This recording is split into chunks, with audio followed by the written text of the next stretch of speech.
Hello viewers, welcome back to another video of సామాస్ film freak. Bharateeyudu create చేసిన ఆ vibe, ఆ మానియా ఇప్పటికి కూడా జనాల్లో అలా ఉండిపోయింది అనమాట.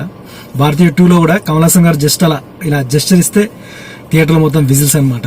సో అంతగానం క్రియేట్ చేసింది డైరెక్టర్ శంకర్స్ భారతీయుడు ఆ క్యారెక్టర్. కానీ ఎందుకో భారతీయుడు 2లో రెగ్యులర్ స్టోరీ అని అనిపించడం వల్లనో లేకపోతే మెయిన్ అంటే నాకు అనిపించింది అయితే పర్సనల్ గా అనిరుద్ధ్ ఇచ్చిన కంపోజింగ్ అంతా కూడా మైనస్ అని చెప్పాలి ఇందులో.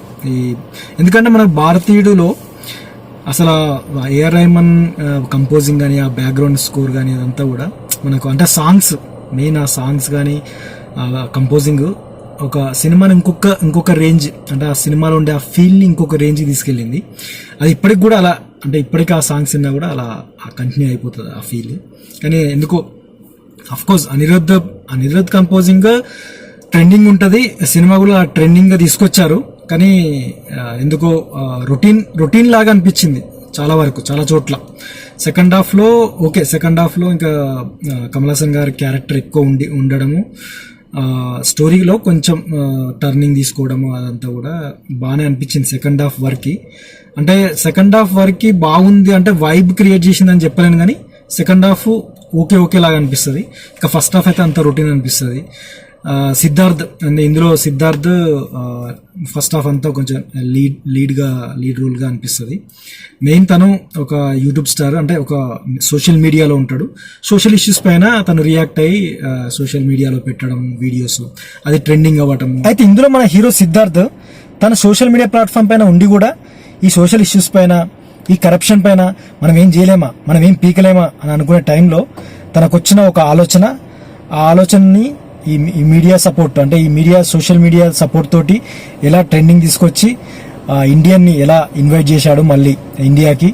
ఆ తర్వాత తన ఫ్యామిలీలో జరిగిన ఇన్సిడెంట్స్, వేరే తన ఫ్రెండ్స్ ఫ్యామిలీలో జరిగిన ఇన్సిడెంట్స్ వల్ల మళ్ళీ తను తీసుకున్న డెసిషన్ ఏంటి అనేది, ఇంకా ఆ తర్వాత సెకండ్ హాఫ్ లో గో బ్యాక్ ఇండియన్, అంటే కమ్ బ్యాక్ ఇండియన్ అనే ఫ్లాగ్ తోటి స్టార్ట్ అయ్యి మళ్ళీ కొన్ని ఇన్సిడెంట్స్ తర్వాత గో బ్యాక్ ఇండియన్ అనే ఫ్లాగ్ తోటి మరి ఆ ఇండియా నుంచి పంపించేశారా లేదా, మరి ఏమైంది ఆ తర్వాత అనేది ఇంకా తీసుకొచ్చారన్నమాట సెకండ్ హాఫ్ అంతా. అంటే ఇండియన్ ఎందుకు రావాల్సి వచ్చింది, అంటే ఎక్కడో ఉన్న కమల్ హాసన్ ఇండియన్ మళ్ళీ ఎందుకు రావాల్సి వచ్చింది, దేనివల్ల మళ్ళీ ఇండియా నుంచి వెళ్ళిపోవాలని జనాలు కోరుకున్నారు అనేదే ఇంకా తీసుకొచ్చారు. సో అట్లా ఈ తీసుకున్న కాన్సెప్ట్ వరకు స్టోరీ ఓకే, బట్ థియేటర్లో చూసే ప్రేక్షకుడికి అయితే కొంచెం డిసప్పాయింట్ ఉంటుందని అనుకుంటున్నాను. అంటే ఫస్ట్ హాఫ్ అంతా మనకు రొటీన్ ఎందుకు అనిపిస్తుంది అంటే, అప్పట్లో విన్నాం కదా న్యూస్ లో, ఈ గాలి జనార్దన్ అని, తర్వాత విజయ్ మాల్యా అంటే దేశాన్ని లూట్ చేసి పక్క దేశాలకి వెళ్ళిపోయి దాక్కోవడం. సో అట్లా మన దేశంలో గతంలో జరిగిన ఒక 2 క్యారెక్టర్స్ రెప్లికేషన్ తీసుకొని అది చెప్పడము, ఇంకా డిఫరెంట్ డిపార్ట్మెంట్ లో జరిగే కరప్షన్ అదంతా కూడా చెప్పడము. మెయిన్ ఇందులో సిద్ధార్థ్ ఫాదరే సముద్రకని కూడా యాంటీ కరప్షన్ డిపార్ట్మెంట్ లోనే తన ఆఫీసర్. సో తను కూడా కరప్ట్ అయిపోవడము, అట్లా కొన్ని ఇంకా చూపించడము, ఇవన్నీ కూడా అంటే సోషల్ ఇష్యూస్ పైన ఇంకా రెగ్యులర్ గా మనకు తెలిసినవి కొన్ని గతంలో చూసినట్టుగానే అనిపిస్తాయి ఫస్ట్ హాఫ్ అంతా.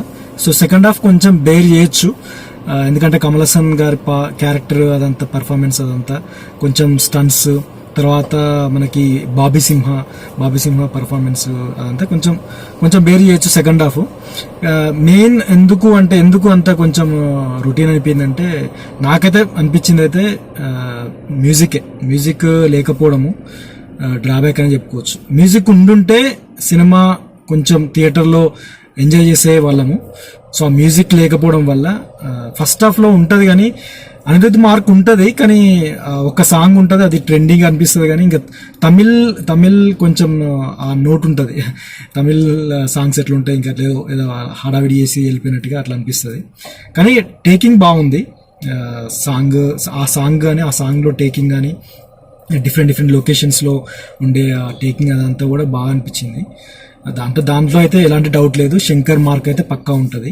అలాంటి అంటే గ్రాండ్ విజువల్స్ చూపించడము, టేకింగ్ అదంతా గ్రాండ్ గా అనిపిస్తుంది. కానీ సినిమా ఫస్ట్ హాఫ్ అంతా రొటీన్ అయిపోవడము, ఇంకా రొటీన్ డ్రామా లాగా అనిపించడము, మ్యూజిక్ లేకపోవడము, ఆ బ్యాక్గ్రౌండ్ కూడా ఓకేలాగా అనిపిస్తుంది. సో ఇంకా సెకండ్ హాఫ్ లో కూడా కొన్ని కొన్ని అక్కడక్కడ మనకి కమల్ హాసన్ గ్రాప్ చేసింది కాబట్టి స్క్రీన్. సో కమల్ హాసన్ గారి గురించి అయితే ఇంకా కొంచెం బేర్ చేయొచ్చు.